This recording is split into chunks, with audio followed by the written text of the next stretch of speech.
क्या कभी आपको ऐसा लगा है कि आप एक अदृश्य दीवार से लड़ रहे हैं? आप पूरी निष्ठा से मेहनत करते हैं, सफलता के हर नियम का पालन करते हैं, लेकिन ठीक जब मंजिल सामने होती है, सब कुछ बिखर जाता है। नौकरी मिलते मिलते रह जाती है, बनते हुए रिश्ते टूट जाते हैं, या परिश्रम से कमाया हुआ धन पानी की तरह बह जाता है। हम इसे बदकिस्मती कहते हैं, पर क्या यह सच है?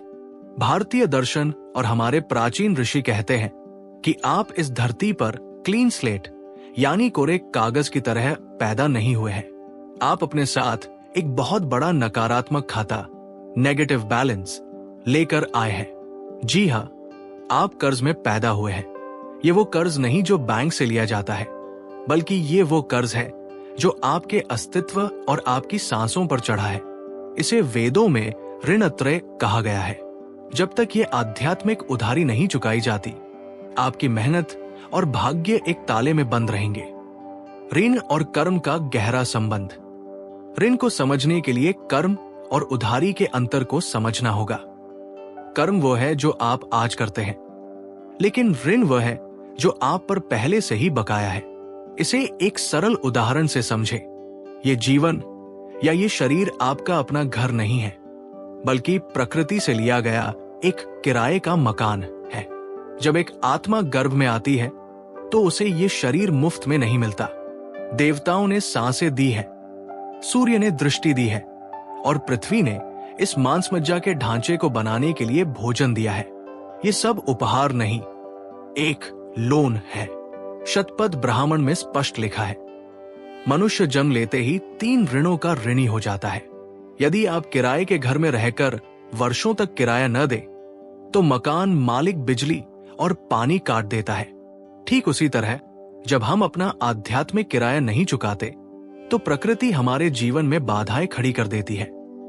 अकारण बीमारी, गृह क्लेश और दुर्भाग्य उसी बकाया हिसाब के संकेत है। प्रथम कर्ज, देव ऋण, द डेट टू डिविनिटी। पहला और सबसे विशाल ऋण है देव ऋण। देव शब्द का अर्थ है वो जो निरंतर प्रकाश देता है। जरा अपनी सांसों पर ध्यान दे। क्या इस हवा का बिल आपने कभी भरा है? क्या उस सूर्य को किराया दिया है जिसके बिना धरती पर जीवन असंभव है? अस्पताल में ऑक्सीजन के एक सिलेंडर की कीमत लाखों में होती है, लेकिन प्रकृति आपको ये 24 घंटे मुफ्त दे रही है। श्रीमद् भगवद गीता के 3 अध्याय में भगवान कृष्ण कहते हैं, जो मनुष्य देवताओं द्वारा दिए गए इन उपहारों को लेने के बाद बदले में उन्हें कुछ अर्पित नहीं करता, वो चोर है। जब देव ऋण बढ़ जाता है तो इसके लक्षण शरीर और भाग्य पर दिखते हैं। दवाइयां बेअसर हो जाती है और इंसान को ऐसा लगता है जैसे पूरी कायनात उसे रोकने की कोशिश कर रही है। चुकाने का मार्ग। इसे चुकाने के लिए बड़े यज्ञों की आवश्यकता नहीं है। कृतज्ञता ही इसका सबसे बड़ा भुगतान है। रोज सुबह सूर्य को जल देना, पक्षियों को दाना डालना या चींटियों को आटा डालना, ये केवल रस्में नहीं है, बल्कि ये प्रकृति को ये बताने का तरीका है कि हे ईश्वर, मैं आपकी उधारी स्वीकार करता हूं।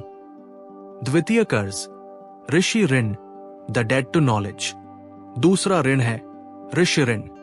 एक इंसान और जानवर में विवेक का अंतर है। हमारे पास जो भाषा है, जो संस्कृति है, जो योग और आयुर्वेद का ज्ञान है, वो हमने स्वयं नहीं बनाया। ये हमें सप्तऋषियों और महान गुरुओं से विरासत में मिला है।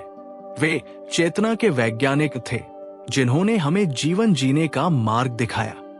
आज की पीढ़ी ज्ञान का उपयोग तो करती है, लेकिन उसके स्रोत से कट गई है। जब हम प्राचीन ग्रंथों को आउटडेटेड मानकर छोड़ देते हैं, तो ऋषि ऋण का बोझ हमारी बुद्धि को कुंठित कर देता है। इसका मुख्य लक्षण है बुद्धि भ्रम।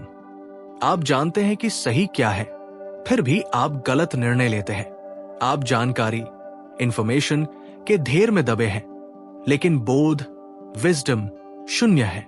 चुकाने का मार्ग। इसका भुगतान स्वाध्याय से होता है। प्रतिदिन कम से कम 15 मिनट किसी आध्यात्मिक ग्रंथ का अध्ययन करना और जो अच्छा सीखा है उसे दूसरों तक पहुंचाना, ज्ञान दान ही इस ऋण से मुक्ति का मार्ग है। जब आप ज्ञान बांटते हैं तो ऋषियों का आशीर्वाद आपकी बुद्धि को पुनः प्रखर कर देता है। 5. तृतीय कर्ज, पितृ ऋण, द डेट टू एंसेस्टर्स। तीसरा और सबसे व्यक्तिगत ऋण है पितृ ऋण। ये कर्ज आपके रक्त में दौड़ रहा है। आपका चेहरा, आपका डीएनए, आपकी त्वचा का रंग, ये सब आपके पूर्वजों की उधारी है। वेदों में कहा गया है कि हम पितरों की अमरता के वाहक हैं। वे हमारे भीतर जीवित हैं। यदि एक पेड़ की जड़ें सूख रही हो तो फल नहीं लग सकते।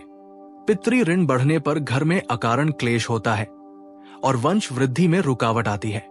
संतान का गलत मार्ग पर जाना या परिवार में वंशानुगत बीमारियों का होना इसी ऋण का संकेत है। जब हम अपने पितरों को भूल जाते हैं तो हमारे जीवन की ऊर्जा का प्रवाह, फ्लो, रुक जाता है। चुकाने का मार्ग, इसका भुगतान श्राद्ध, तर्पण और सुसंस्कारों से होता है। अपने पूर्वजों के प्रति श्रद्धा व्यक्त करना और नई पीढ़ी को ऊंचे मूल्य देना ही इस ऋण को चुकाना है। जब आप अपने कुल का नाम रोशन करते हैं तो आपके पितृ तृप्त होकर आपको सफलता का आशीर्वाद देते हैं। 6. निष्कर्ष, अनर्ण होने का आनंद। देव ऋण, ऋषि ऋण और पितृ ऋण, जब तक ये 3 खाते क्लियर नहीं होते, आत्मा को सच्ची मुक्ति नहीं मिल सकती। जिस प्रकार किसी देश को छोड़ने से पहले आपको वहां के सारे टैक्स चुकाने पड़ते हैं, वैसे ही मोक्ष के द्वार तक पहुंचने के लिए ऋण मुक्त होना अनिवार्य है। वेदों में इस अवस्था को अनर्ण कहा गया है। गृहस्थ जीवन में रहकर भागना समाधान नहीं है, बल्कि भुगतान समाधान है। जिस दिन आपका जीवन शिकायत से हटकर कृतज्ञता में बदल जाएगा, उसी पल आपकी रुकी हुई किस्मत फिर से चलने लगेगी। सफलता के दरवाजे आपके लिए अपने आप खुल जाएंगे, क्योंकि अब आप ब्रह्मांड के चोर नहीं, बल्कि एक ईमानदार हिस्सेदार बन चुके हैं। विदाई और संकल्प। आज स्वयं से पूछिए, आपके जीवन का कौन सा क्षेत्र रुका हुआ है? सेहत, बुद्धि या परिवार? अपनी उधारी पहचाने और आज से ही उसे चुकाना शुरू करें। यदि ये ज्ञान आपको महत्वपूर्ण लगा हो तो इसे दूसरों के साथ साझा करके अपना ज्ञान दान अभी शुरू करें। मुक्त हो जाइए, अनर्ण हो जाइए। नमन, शांति। अगर आपको यह वीडियो पसंद आई हो तो इसे लाइक और शेयर जरूर करें। हमारे चैनल को सब्सक्राइब करें और बेल आइकॉन दबाएं ताकि नई आध्यात्मिक वीडियो समय पर मिले। आप सभी का दिल से धन्यवाद।